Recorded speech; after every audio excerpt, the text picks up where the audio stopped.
رونے لگ جا. ہمارے ہاں تو اب نعت خانوں نے رواج بنایا نا, جس کے گھر میں کوئی فوتگی ہوتی ہے اسے اور زیادہ رلاتے ہیں.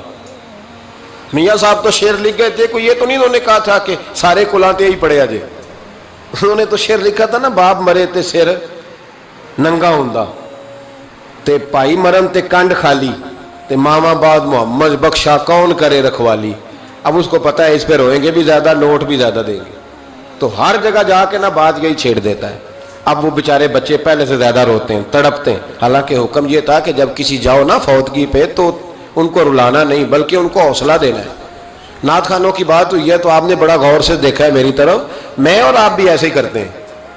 وہ جائیں گے نا تو پوچھیں گے یہ بچہ اس کا, یہ جو فوت ہو اس کا یہ بچہ, او ہو بیچارہ دیکھو نا چھوٹا سا تھا, اماں چلی گئی, بڑا مشکل ہے یتیموں کے لیے. تو یتیم چارہ نفسیاتی مریض بن جاتا ہے. وہ کہتا ہے بالکل چاچا صحیح کہہ رہا ہے, یتیموں کے بڑے برے حال ہوتے ہیں. اس طرح کر کے ہم نفسیات کمزور کرتے ہیں بچوں کی. حالانکہ بتانا چاہیے بیٹے فکر نہ کر, میرے نبی پاک بھی تو یتیم ہی پیدا ہوئے تھے نا, تو سارے یتیموں پر حضور کا سایہ ہے. بجائے حوصلے دینے کے ہم اور کمزور کرتے ہیں, اور زیادہ کمزور کرتے ہیں, اور زیادہ لوگوں کو تکلیف دیتے ہیں. تو قصیدہ جناب خنساء رضی اللہ تعالیٰ عنہ کا بڑا مشہور تھا, عربی قصیدہ لکھا تھا انہوں نے. کسی کے ہاں بھی کوئی انتقال کر جاتا تو ان کا وہ عربی قصیدہ پڑھا جاتا, اور جب وہ قصیدہ پڑھا جاتا تو لوگ دھاڑے مار مار کے روتے, دھاڑے مار مار کے. حالانکہ رونا رلانا اتنا اہم کام نہیں جتنا کسی کے دل کو تسلی دے دینا اہم کام ہے. جتنا کسی کی اشک شوئی, اشک آنسو نکالنا تو جرم ہے, آنسو پوچھنا ثواب ہے. یہاں لوگ رلانے کی ڈیوٹی کرتے ہیں, آنسو پوچھنے کی ڈیوٹی نہیں کرتے. حضرت جناب سیدنا خنساء رضی اللہ تعالی عنہ, آپ کا وہ قصیدہ پڑھا جاتا, لوگ دھاڑے مار مار کے روتے. یہ وہی خنساء تھیں کہ جنگ احد سے کچھ مہینے پہلے کلمہ پڑھ کے مسلمان ہو گئی. یہ وہ بی بی مشہور شاعرہ جن کا قصیدہ رونے رلانے کے لیے پڑھا جاتا ہے. ان کے 4 بیٹے جوان تھے. احد کے لیے جب رسول رحمت صلی اللہ علیہ وسلم نے اعلان کیا نا, فوجی آئے, مائیں بہنیں بچے تیار کریں بھیجیں, تو ان کی سہیلیاں کہنے لگی کلمہ تو پڑھ گئی ہے, تیرے بچے بھی پڑھ گئے ہیں, پر تیرا سب کو پتا ہے تیرے بچے کوئی نہیں جائیں گے.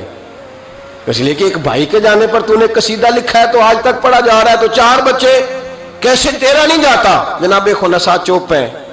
جب جنگ احد کے لیے سپاہی اور مجاہد نکلنے لگے تو 4 بیٹے لے کے چوک میں آ گئی. وہ بی بی جس کا رونا دھونا مشہور تھا, وہ اپنے بچوں کو چوک میں کھڑا کر کے کہتی ادھر دیکھو, قسم ہے مجھے اللہ کی عزت کی, میں نے تمہارے باپ کے ساتھ, یہ ماں لیکچر دے رہی ہے اور چوک میں دے رہی ہے تاکہ دنیا کو پتہ چل جائے. جناب خنساء کا خطبہ مدینے کے چوک میں, کہنے لگی مجھے اللہ کی عزت کی قسم, میں نے جاہلیت کے زمانے میں بھی تمہارے باپ کے بستر کو کبھی ناپاک نہیں کیا, کبھی ناپاک نہیں کیا. میں نے طیب اور طاہر بچے پیدا کیے, اور میں نے تمہیں اپنے سینے سے اپنے وجود کی خوراک تمہیں دی, دودھ پلایا.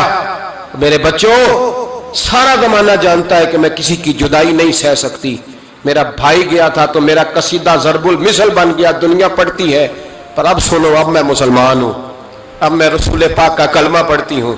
یاد رکھنا, جب میدان میں تیر چلے نا اور تلواریں چمکے اور نیزے برسے تو سب سے پہلے زخم میرے بچوں کو آنے چاہیے. بچوں کی تربیت ماں کر رہی ہے, پہلا زخم تمہیں لگے. اور پھر کہنے لگی اگر میرا دودھ پیا نا تو پھر یاد رکھنا کوئی ایک تیر بھی تمہاری پشت پہ نہیں ہونا چاہیے. جتنے بھی کھانا سینے پہ کھا کے آنا. کوئی مجھے یہ نہ کہے تیرے بچے بھاگ گئے تھے اور پشت پہ انہوں نے تلواریں کھائی اور زخم کھائے, اور لوگ خبردار سینے پہ تیر کھانا, خبردار جرت کا مظاہرہ کرنا. یہ خطبہ دے کے جناب خنساء اندر چلی گئیں. لوگ کہتے ہیں حیران رہ گئے. مزے کی بات یہ تھی, پھر بھی بیبیاں کہنے لگی خطبہ تو دے دیا ہے, دعا کرو اس کا کوئی بچہ شہید نہ ہو جائے. بڑے سخت قصیدے لکھتی ہے, شہید نہ ہو جائے, دعا کرو. لیکن اللہ بڑا ہی بے نیاز ہے, ان کے 4 بچے شہید ہو گئے. 18 زخم تھے بچوں کے پر, تھے سارے سینے پہ. 18 گھاؤ تھے تلواروں کے پر, سارے سینے پہ. میرے محبوب بہت سے واپس آئے. او بھائی, 4 بیٹے جس ماں کے چلے جائیں, اس ماں کو تسلی کون دے. جناب خنساء کے کھڑی ہوئی تو صحابہ کہتے ہیں ہمارا خیال تھا کوئی درد والا شعر پڑے گی, رلا دے گی دنیا کو. کہ میرے حبیب پاک نظر اٹھائی، کا خنسا تجھے پتا ہوگا تیرے چاروں بیٹے شہید ہو گئے؟ کہنے لگی حضور یہی تو دکھ ہے۔ جب کہا نا یہی دکھ ہے تو کان کھڑے ہو گئے لوگوں، حضور یہی تو دکھ ہے، یہی تو پریشانی ہے۔ محبوب نے فرمایا کیا پریشانی ہے؟ کہنے لگی حضور یہی تو پریشانی ہے، میرے 4 تھے، دل کرتا ہے میرے 14 ہوتے۔ حضور یہی تو دکھ ہے، 4 تھے، دل کرتا ہے 400 ہوتا۔ 4 کروں تیرے نام پہ جان فدا، نہ بس ایک جان 2 جہاں فدا۔ سونیا میرا 2 جہاں سے بھی نہیں جی بھرا، میں کروں کیا کروڑوں جہاں نہیں۔ کہ حضور 4 تھے۔ اور پھر مسجد نبی آج بھی اس ماں کی جرت کی گواہ ہے کہ ماں پوچھنے لگی سونیا میں یہ نہیں پوچھنے آئی کہ میرا کوئی بچہ ہے کہ نہیں، یہ پوچھنے آئی ہوں کہ میرے بیٹوں نے کوئی پشت پہ زخم تو نہیں کھایا؟ حضور کوئی پشت پہ زخم تو نہیں کھایا میرے بچوں نے؟ کوئی پشت پہ زخم؟ تو رسول پاک نے فرمایا خنسا تیری جرت کو اللہ قبول فرمائے، تیرے بچوں نے جتنے بھی زخم کھائے ہیں سینوں پہ کھائے۔ میں نے کہا مائیں عظیم ہو تو بچے بھی عظیم ہوتے ہیں، اور اگر ماں کسی کے سائے کا اندھیرا دیکھ کے ڈر جائے تو بچوں میں جرت کیسے آئے گی؟ بچے کربلا کے میدان میں کیسے جائیں گے؟ بچے کس طرح میدانوں میں